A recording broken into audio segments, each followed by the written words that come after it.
Tot això va començar el 2019, quan l'Imma Colomer i la Fina Rius em van proposar de crear una dramatúrgia per a un projecte que elles feia temps que tenien en ment. Es tractava de crear una peça teatral a partir d'un estudi de la Rosa de l'O, on es sosté que la novel·la Solitud de Víctor Català va exercir una gran influència sobre Roberto Rossellini a l'hora de crear la seva obra mestra del cinema europeu, Stromboli. De fet, la Rosa de l'O en aquest estudi manté que Solitud va ser la principal influència de Roberto Rossellini, una influència que ell no va reconèixer explícitament. Aquest estudi en concret està publicat en un llibre, en forma de capítol, en un llibre dedicat a altres temes de la literatura comparada, que es titula Las metamorfosis del deseo, i la mateixa Rosa de l'O ha fet conferències, no? Aquesta proposta em va interessar moltíssim, de bones a primeres ja, i per motius diferents.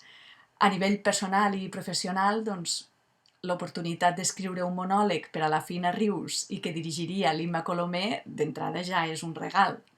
A més, el projecte s'emmarcava dins d'un cicle de funcions i també lectures dramatitzades organitzat pel Teatre Nacional de Catalunya, que es deia Epicentre Pioneres, i que durant el 2020 pretenia reivindicar la figura de grans autores de la literatura catalana de principis del segle XX que van contribuir enormement a la seva societat i a la vida intel·lectual i artística d'aquell moment, però que posteriorment no han estat prou reivindicades.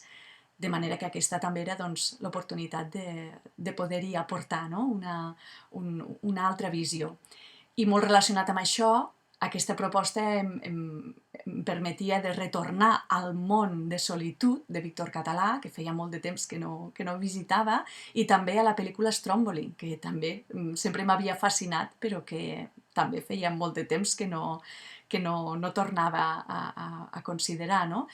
I el fet de poder-ho fer conjuntament, a partir de la perspectiva molt concreta que et dona un anàlisi comparatiu, em resultava molt atractiu, no? I partir d'un estudi ja fet que d'entrada sostenia una hipòtesi intrigant i sorprenent, em va motivar moltíssim.